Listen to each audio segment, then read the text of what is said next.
Right, so there's been some news, Ben. There's been some news. We've got has. some news. Some nudes? Some news. Oh, some news. Oh, right, of course. Yeah. Spider-Man No Way Home news. So, a few days ago, the teaser trailer dropped, in which we see quite a lot, to be fair.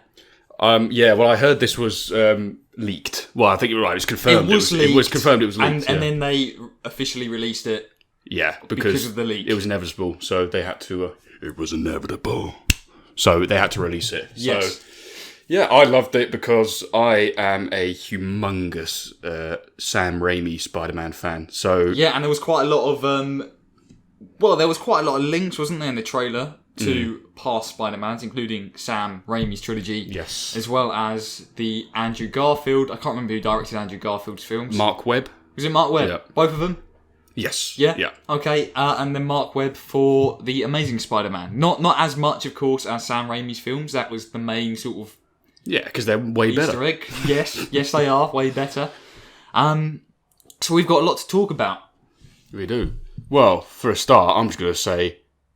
It's Doc Ock! I love this because Alfred Molina is so bloody good in that role, and he looks amazing, probably because they de-aged him with CGI. Yes. But, I was a 5-year-old, and I watched Spider-Man 2 for the first time, and I lost my mind, and I felt like a 5-year-old again when I saw him pop up on screen. I saw those tentacles, and I thought, hang on a minute, they look a bit familiar. Oh my god! And there he is. So, when before that, we saw the pumpkin bomb. Yes, the Green Sam... Lantern, exactly, yes. Green Lantern's pumpkin bomb. I keep saying Green Lantern. I said that the other day as well. I mean... The Green Goblin. Green Goblin, thank you. Yes. Green Goblin pumpkin bar. Yes. First, we attack his heart. You might hear a lot of quotes because I'm a big fan of those films. But yeah. Well, hopefully not, because we don't want to get copyright strikes. What, for quotes? But maybe, if they're that good of a quote. Yeah, well, if my impression is that good, then maybe. Well, if you do like Ben's impressions, you do want him to keep doing more, then give this video a like, obviously, and subscribe for more of this stuff.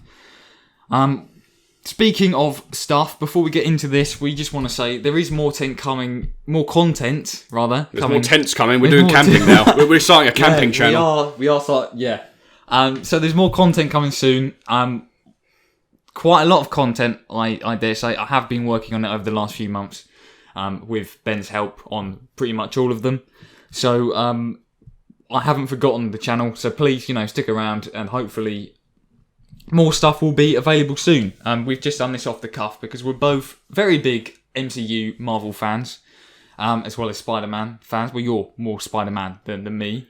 Yeah, well, mainly just the nostalgia of the Raimi films. I mean, I did read some of the comics when I was younger. To be honest, it might be sacrilege because this is supposed to be about the MCU, but I do like my Batman, I must say. I like my Batman comics and stuff like that. But I've always been a massive fan of Marvel as well. And, why don't we talk about it? I mean, there's been rumours about... We're both big Marvel fans, and we're especially fans of Marvel Netflix. Yes. Which has now been all cancelled. And Marvel Netflix is the reason that we have decided to make this video. Because, of course, there has been rumours that Daredevil, or Matt Murdock, shall we say, will be making a cameo in this film. Yes. And, of course, we would absolutely love it if Matt Murdock would be brought back by the brilliant actor Charlie Cox, who played Daredevil in the Netflix series from 2015 up till 2019. Because I think... It's 2018, I think. It got cancelled in 2018. Okay. Yeah. Season 3 was then. 2018, yeah. I mean, it's a fantastic series. I mean, bloody hell. If it's not Charlie Cox, then what's the point? I think he is the definitive Daredevil for me anyway. Well, the same way that John Bernthal is the Punisher and that Hugh Jackman is Wolverine. You just can't see anybody else doing it. No, and Robert Downey Jr. is Iron Man. Like, they are that character. So it will be fun. Because it'd be such a waste. Because, Daredevil Season 3 ended on quite a nice note, things had gone bad in Matt Murdock's life, but during Season 3, he defeated Fisk, he defeated Ben Poindexter, Bullseye, got the lawyers' firm back together with Karen and Foggy, and it was all looking up, and then all of a sudden, it got cancelled, which is a real shame, because I think they could have done a lot with those Marvel Netflix shows, because, for example, like, Iron Fist wasn't a very popular one, and I didn't like it very much, and Luke Cage started off good, but it sort of, it didn't like Season 2 very much, but there was that great episode in season 2 of Luke Cage of Iron Fist and Luke Cage teaming up. Yes. And there were heavy rumours at the time that because Luke Cage and Iron Fist as individual shows weren't doing very well, they were going to combine them together. Yeah, make a show of both of them in it. And if you watch that episode again, like they're really good together. They have a great dynamic. I can't remember the actor's name. Flynn Jones, is it? Who plays Iron Fist? Yes, it is. And Mike Coulter as Luke Cage. They really gelled very well. But anyway, my point is, let's just start bringing these characters back because I think it's wasted potential. Like I said with Charlie Cox, to not have him back as Daredevil, for example, especially him because he was the first Marvel Netflix and I think character. everybody agreed that he was such a brilliant choice for the part. Oh yeah. He's a fantastic actor because, he's an Englishman and he plays it with a really, really convincing American accent. And I've also heard him in interviews where he's done other series where he's had to do it like Irish accents and things like that. And one of his Irish accents was so good because he had to do a very particular Irish accent that was obviously in some part of Ireland, I'm not sure where. Yeah. But apparently it was so good and such a thick accent that they said, look, it's too good. You're going to have to tone it down because we can't understand you. Because, it's true. I mean, I don't want to offend any Irish people, but some of the accents in certain parts, it's the same with Scotland and England and Wales, really. Some of them are a bit inaudible, but he was that good. And my point is, he's a very good actor, and he was bloody brilliant in the part. Did a lot of his own stunts as well. I mean, obviously the stuntmen did the serious stuff. Yes. But, great series, and it'd be great to have him back in this film, even though we did think it might be a bit overcrowded if we had him. Yes, that's what I was going to go on to. So the next point is, do we think it's a good idea to bring Daredevil back during No Way Home? Because by looking at the trailer, it's already looking like a very, very crowded movie. Yes. So we've got Tom Holland's Spider-Man. We've got elements from the other two Spider-Man universes. Doctor Strange Andrew plays Garfield a big role. And Tobey Maguire plus Doctor Strange. Yeah. So I think with those three, if Andrew Garfield and Tobey Maguire do come back, that's going to be three Spider-Men rather. Yeah. It's weird saying Spider-Man, it doesn't sound right. It is. And although Into the Spider-Verse worked, because I really like that film, I think with Doctor Strange thrown in there and it being a proper MCU movie, I don't think that will work quite as well. And I feel like, my fear is throwing Matt Murdock in there, played by Charlie Cox or anybody else, that it's going to overcrowd this movie. Yeah. Maybe it wouldn't. It may be, because maybe if it's the same runtime as like Endgame and Infinity War, maybe they could slot him in. If it's a very long runtime and it doesn't drag too much, because both of those movies, Infinity War and Endgame, utilised that runtime, I think. About 3 hours, wasn't it? They were about 3 hours, yes. If it was that long and it was a tight script, I think it probably could work. But then again, maybe it would be better to have him shine a bit more and not be outshone by this whole multiverse storyline, because what would be really cool is to have Daredevil, maybe not in his own movie, but have him alongside another superhero. Like he'd be within the role, like the way Doctor Strange is in this upcoming film. It'd be great to have Daredevil as like a supporting character that's significant in the film alongside another superhero. Yes. Because otherwise he's probably going to be outshone in this film if he just has a cameo. Yeah. I'm not saying they couldn't do it, couldn't fit him in, but my point is it worth it? I'd rather him have a much more prominent role, especially if Charlie Cox is coming back, because you don't want to waste Charlie Cox coming back as Daredevil. So definitely, and I think my fear, and probably the same with you, is Doctor Strange is sort of fulfilling that role. Yes, he's going to be sort of that mentor-y sort of figure for Peter Parker to sort of look up to, and and that was already sort of alluded to a little bit in Infinity War. You know, when they both met on the spaceship and everything. Yes. Having Matt Murdock as another mentor is like, well, that's not necessary, is it? He doesn't need to be there. But, and as you say, if he's just in that courtroom scenes as a cameo, then I feel like that's just a waste of potential. I mean, what I'd like would to be like an Easter egg to like Nelson and Murdock. That would work. Like have their sign up somewhere, or maybe even have like a poster of the two of them saying like advertising their lawyer firm. Well, actually no, Nelson, Murdock and Page now. So. Or even if just one of the characters that's already there sort of mentions them, or alludes to them, or something like that. Yeah, just a little homage, a little mention, you know.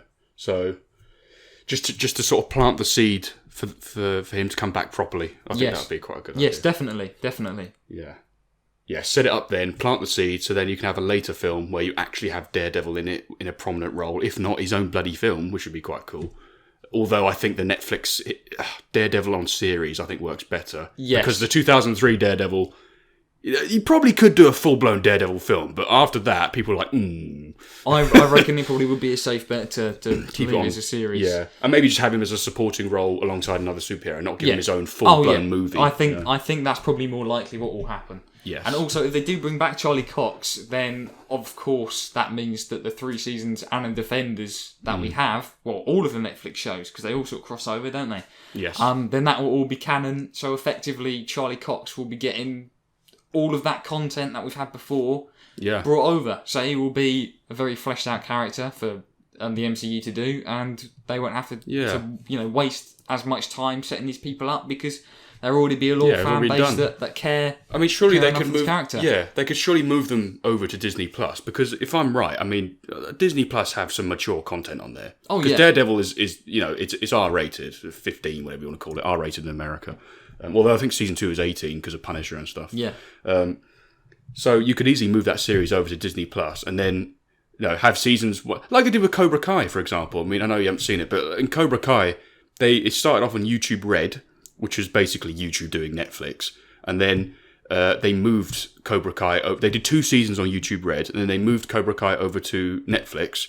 Put the first 2 seasons on there, let them settle for a bit for people to watch it, and then obviously loads of new fans discovered the series on Netflix, and then they dropped season 3. I reckon they could do the same with Daredevil, and some of these other Netflix shows.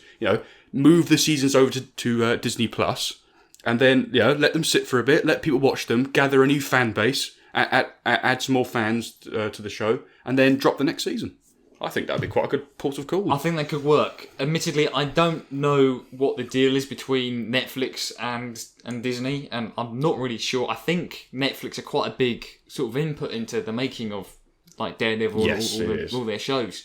So I'm guessing, would that be then quite a difficult situation? Because of course, then Disney would have to make a deal with Sony if they wanted to put Spider-Man in.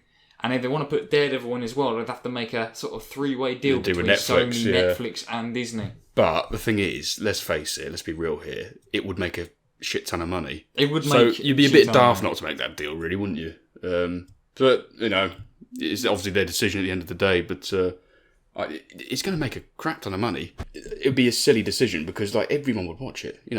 There's such a big audience for superhero movies now. They're the new westerns. Yes, westerns are definitely. dead. Yeah. These are the new westerns. So it's going to make a lot of money, and I think they'd be silly not to make that deal to move it all over. But and there also are some fans out there that, admittedly, not many. Most people are there to see the films, but there are some people that haven't had the exposure to Daredevil. No, because it's been on Netflix, and I feel like there's probably some that's the other way around as well. They've watched Daredevil because it's on Netflix, but they might not have gone and seen all the films. No, exactly. So I reckon that would bring everyone together. Yeah. The films would make a hell of a lot of money. Yeah. And it would be let's not forget everybody. as well, when Daredevil started, it was part of the MCU. Yeah. They call it the incident in the Marvel Netflix shows. That's referring to what happened in the first Avengers film. Yes, the Battle of New York. Yeah, and there's even I think was it Fisk's right-hand man, Wesley, his name was. Yeah. He even says in one episode, it's like, "Oh, do you expect him to have a magic hammer or a shield?"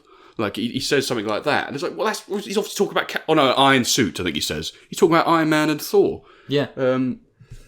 So it was obviously supposed to be part of the canon in the first place, but now it's just sort of been brushed to the side and ignored, which is a damn shame. But well, that's the thing, because when they were originally cancelled, I think everybody sort of speculated, they're being cancelled because they're going to do something with these characters.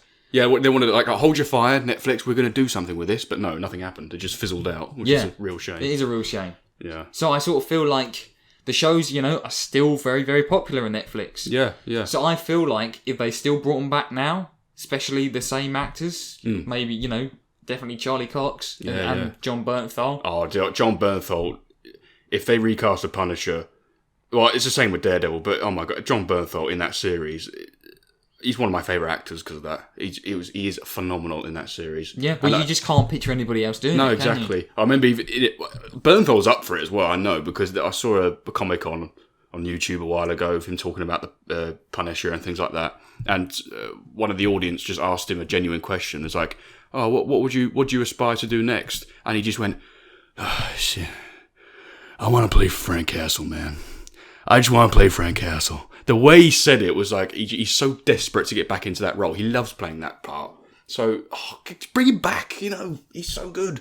And the Punisher is such a good character because he almost isn't a superhero. He's just a normal. He's even more stripped back than Batman. He's just a normal bloke with a bulletproof vest going around, albeit a bloke he's got a very big pain tolerance and is very strong. And he was a US Marine, and they basically are superheroes. But he's so different to your typical superhero, if you know what I mean. Yeah. And he's such a compelling character. He's very human, and And I sort of feel like in Marvel's timeline at the moment, introducing diversity would definitely work in its favour.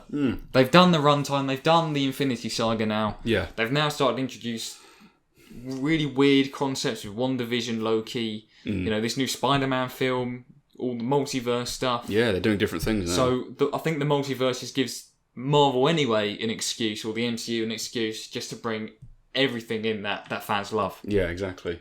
And at the end of the day, it's for the fans. We're the ones paying to see it. So they're going to try and cater to us. And that's why they've brought Alfred Molina back. And we've seen a Sam Raimi pumpkin bomb as well. Willem Dafoe, please. But that'll be good. But, they obviously, they know what we want. So they are giving it to us. But we'd like to see certain other things, like Charlie Cox's Daredevil. Definitely. And, John Bernthal's Punisher. Things like that. But then I think there's been a lot of hype anyway about Daredevil coming back and Charlie Cox specifically. Yeah. Because there's been all this stuff out there, and heavy rumours. It's made me go back and rewatch Daredevil. Yeah. Which I'm doing at the moment. Yeah. Have you finished season 1 yet? I haven't finished series 1 yet, as it's recording of this, but it's just so brilliant. And going back, I've forgotten how good it is. Yeah. And we just need it back. We just need it in the MCU. It's just so well written. It's the writing and the stunts are fantastic. Like those one-shot fight scenes, they're phenomenal. Yes. Especially that prison one in season 3. I couldn't believe that. There was fighting, there was running, dialogue, and it was all one thing. He's probably got one of the record. I don't know if it still has the record for the longest one take, but that's incredible. But yeah. Well, anyway, we probably should talk a bit more about the trailer as well. But that's the Daredevil rumour, sort of. That's the Daredevil, yes. So let's just talk about Tom Holland's Spider-Man first. Okay.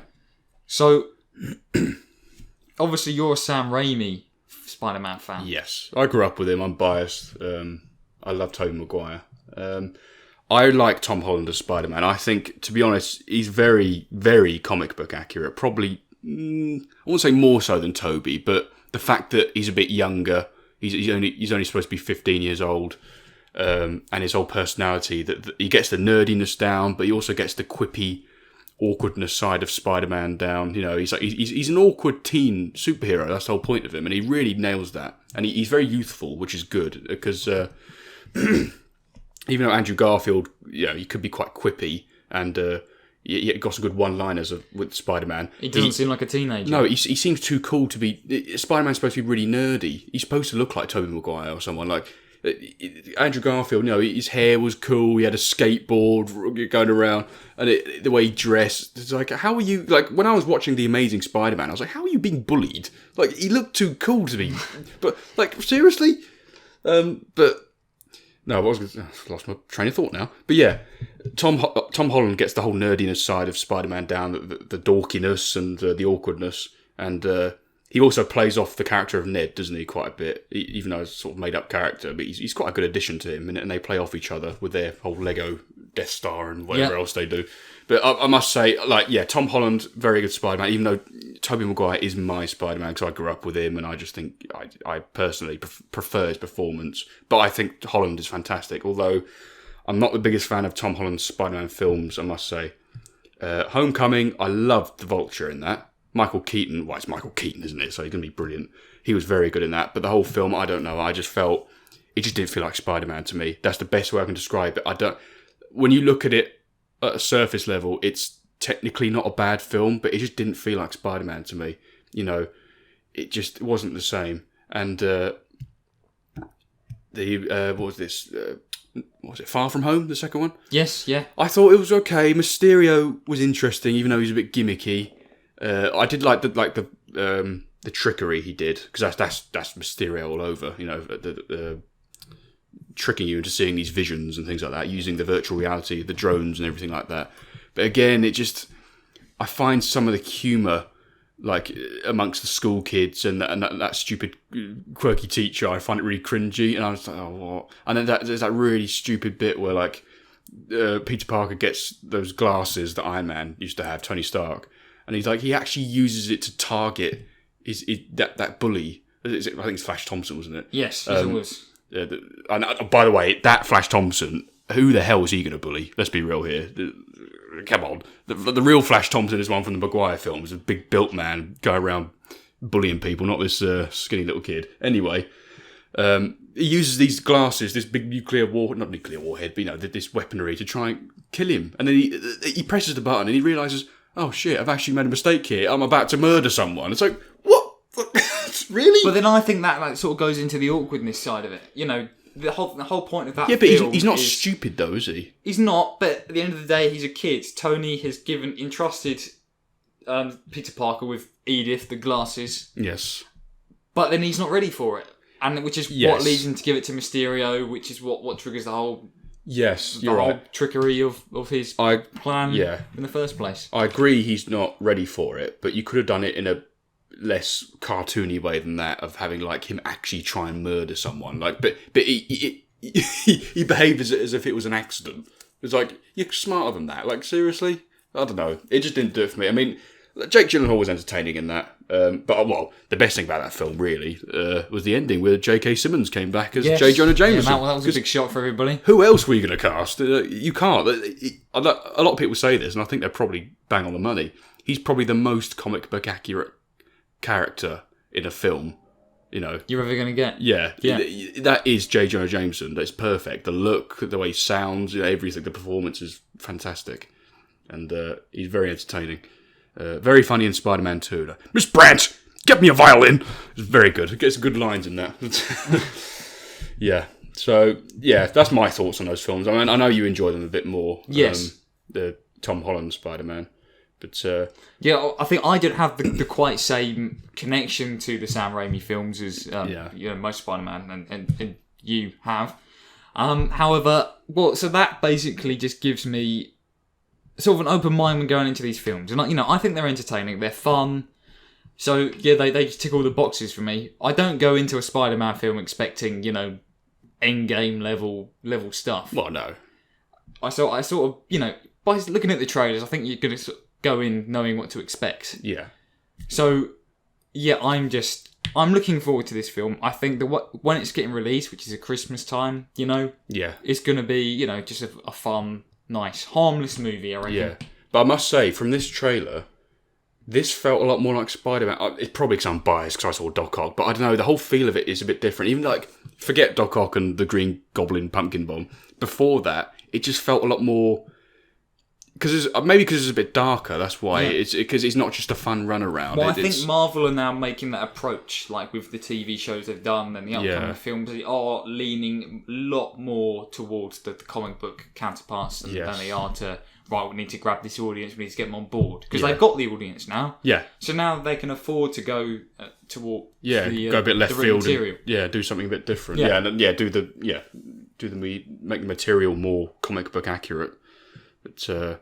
I must say that trailer, having Peter Parker being interrogated and, then going to Doctor Strange for help and then that spell, going wrong. I just thought, I don't know, it just feels, you just feel something's going to be good. Yeah. It's not a very good review, is it? But it had that feeling because I felt something I didn't feel with Far From Home and Homecoming with that trailer. I mean, obviously I haven't seen the film yet, so I can't say too much, but it just... Also, I think we're both fans. We're big sci-fi fans, and we like the whole idea of the multiverse. Yeah, idea of the multiverse, parallel universes and stuff like that. We find it fascinating. I think implementing that into the MCU is going to be great. I mean, they did time travel in an Endgame, and that was a bit of fun, you know, especially when the Avengers went back to what happened in the first Avengers film. Yeah. I always love stuff like that. It's like in Back to the Future 2, when Marty McFly sees himself in 1955. He's trying to avoid himself, and it's Doc Brown does the same thing. He's trying to hide himself from his younger self, and I find that it's very trippy but fun. But, and I think that's the sort of the same approach they've gone for Loki and the What If series, which is now on Disney Plus. I know you haven't seen them yet. I have not, no. But you know, that's yet, you know. Yeah. Hopefully you'll still get round to them one day. I will, definitely. Yes. So yeah, that's just the approach they're going for at the moment. So I reckon this is going to be very promising. I think it's going to feel very different to the last two Spider-Man films. Yes, because I feel like they were more... a lot darker, I reckon. They were more sort of, right, you need to find yourself, Spider-Man. You know, you need to prove yourself after Civil War. And then it was, you need to prove yourself after Tony Stark dying and after Endgame. You need to find your feet. So now I reckon it's going to be a lot more... Right. This is just more the Spider-Man that people know. He's his own man now. He doesn't need to prove anything else. He's proved that he's worthy of the title of Spider-Man and that he can be a hero. Yes. And he's matured an awful lot, I think, since those films. So, yeah. It's great. It'd be great to see his character growth in those films. There's been a hell of a lot of maturity, I think, throughout those films. So in this film, I imagine he's going to be a lot more... and especially going through this whole being convicted thing is going to really, ground him and change his character and make him a lot more robust compared to what he was. Because he was very sensitive before, and I reckon he's going to be more like a, dare I say, a Spider-Man than a Spider-Boy. Spider-Man rather than a Spider-Boy, yes. But yeah. No, that's what my thoughts. What did you think of the trailer overall? I thought it was very good. It's very exciting. Sort of showing it to third parties as well. You know, maybe people that aren't necessarily as bigger fans as Marvel. They have looked at that trailer and gone, "Oh, that looks very good." You know, that's. I feel like the trailers grab people's attention, no matter if you're a Spider-Man fan or not. Yeah. And I'm just very, very looking forward to it. I think it's got a lot of hype behind it, and I so wish Charlie Cox is involved, if not in this film, in the future of Marvel. Hopefully, because he is brilliant. Yeah. Right. Well, that's our little overview thoughts. We've we've gone on for about half an hour now, so that's pretty impressive. I was sort of worried this was going to be a little 10-minute thing, but thank you for listening to our initial thoughts. Thank you. And if you like more sort of Marvel-y stuff, because it's the first Marvel thing we've done on this channel, and if you're discovering me for the first time because of this video, then please suggest any other Marvel topics. Probably MCU, because I'm not an expert when it comes to Marvel or anything apart from the MCU. But if please let us know if you want us to do any more. And thank you for listening. Thank you very much. And we will see you soon. Hopefully. Right, Ben, we're done. You can go home now. Well, bye-bye. Thank you for watching this video. If you enjoyed it, why not press the like button? Alternatively, if there's something you want to add, why not leave a comment? Also, if you like what I do here and you want to stick around, or you want to be notified of any further videos I do, why not subscribe as well as turn on the notification button? You'll be doing me a favour, and you'll also be able to see all the new videos that I post in future. Thanks for watching, I hope you enjoyed, and I will see you next time.